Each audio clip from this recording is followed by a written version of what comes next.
Mr. Lustra.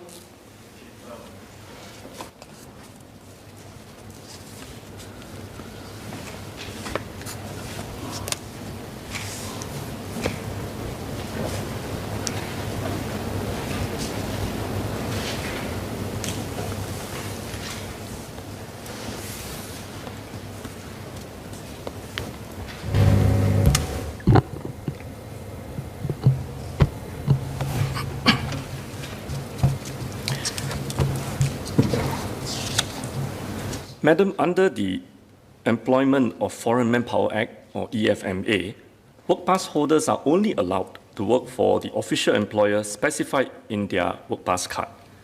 It is an offense for the work pass holder to perform work for any other person or business entity. MOM receives complaints, tip-offs, and referrals from members of the public, as well as other public agencies, on possible illegal employment of work pass holders.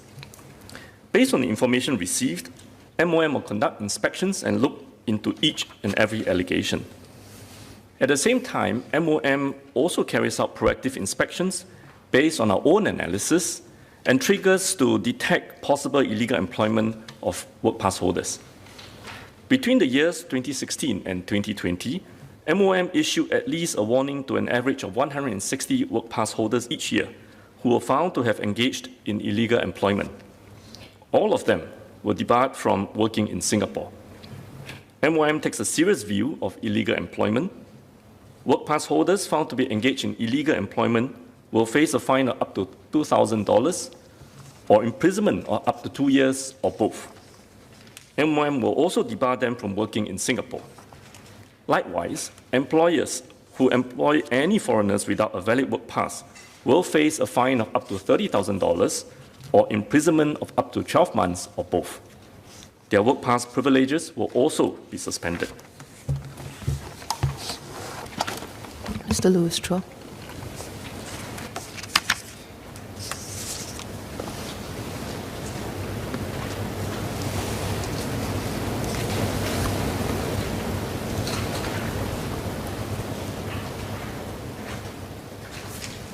Thank you, Madam Deputy Speaker. I thank SMS for his answer. Just a quick clarification. In terms of the things that are being done to ensure compliance and to enforce that there's no moonlighting involved, I'm just wondering whether the ministry, how is the approach that the ministry has taken evolved over the last 5 years in terms of improving its processes to ensure that these cases are being picked out, because a lot of them would be part-time in nature without necessarily any documentation involved. And I think a very recent example, for example, would be the KTV cluster, where a number of them would have committed offences under the Employment of Foreign Manpower Act. Thank you. SMS.